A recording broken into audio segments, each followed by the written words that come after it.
Ассалаумағалейкум, құрметті қазақ елі. Мына Бейшенбаевтың соты болып отыр ғой, жаңа көріп отқан барсыңдар, қандай издевательство болып отыр ғой, кәдімгідей, шыны керек.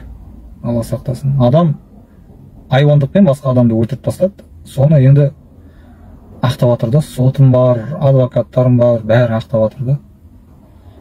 Зардап шеккен жақты кінәлап отыр енді, неше түрлі сөзбен. Енді бір Алла біледі, енді мен ойлаймын өз басым. Оған бір төмен бір жаза беретін бар осындай. Сосын вообще шығып кетеді. Мына жүйе, соттық жүйе сондай шіріп кеткен мына Қазақстанда. Мен аяйын біздің қарындастарымызды, қыздарымызды бар ғой. Білмеймін, қандай болашақ күтіп тұр оларды, қорқасың просто олар үшін бар ғой. Біз қазақтың жігіттері қорғау керекпіз ғой негізі ол қыздарды. Білесіңдер ме? Егер біздің қыздарымызды өзіміз сыйламасақ, басқа ұлттар ешқашан сыйламайды. Любой ұлттың қыздарын егер басынса, басқа ұлттар осының, онда ол ұлтта абырой қалмайды деген сөз уже. Міне осындай айуандықтар болып отыр. Алда Алматыда ма тоже бір жерде 4 бала бір қызды өлтіріп кеткен.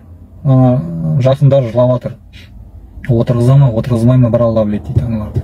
Міне байлар бай алды, енді білгенін істеп жатыр да мына Қазақстанда. Енді мынандай сөз шығады, енді қалай тоқтатуға болады мынаны қоғам ішіндегі мынандай айуандықты? Оны мен тек қана бір нәрсемен тоқтатуға болады деп ойлаймын.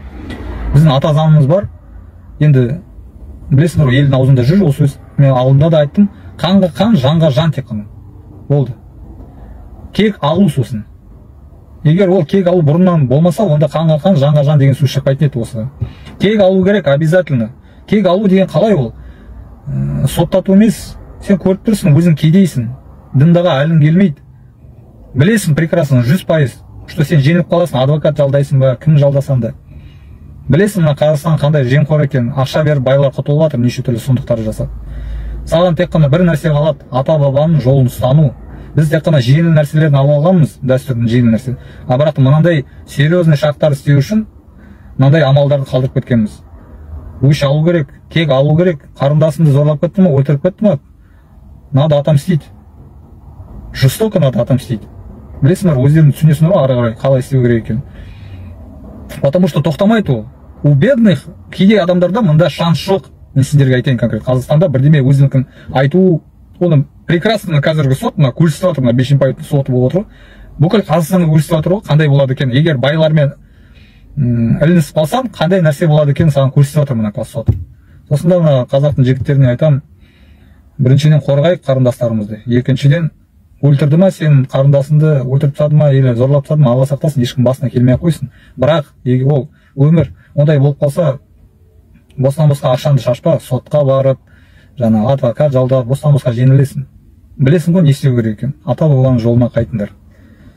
Бір үлгі сияқты айтайын, мына шешендерден осы Кавказда бар ол нәрсе әлі. Олар бір-біріне тиіспейді, өртен қорқады олар. Біреуін қазір өлтіріп тастаса, біреудің қызын, біреудің баласын по несправедливости өлтіріп тастаса, біледі, что мына әулет келіп қан төгіс болады екен. Қанын алмайынша тоқтамайды екен. Білмеймін, менің маньяк көріндер, мені оңбаған көріндер, бірақ та менің ойым осындай. Алла сақтасын. Басымызға келмесін ондай нәрсе. Мен ойлаймын, осылай тек қана тоқтатуға болады мына айуандықты. Басқа жол жоқ.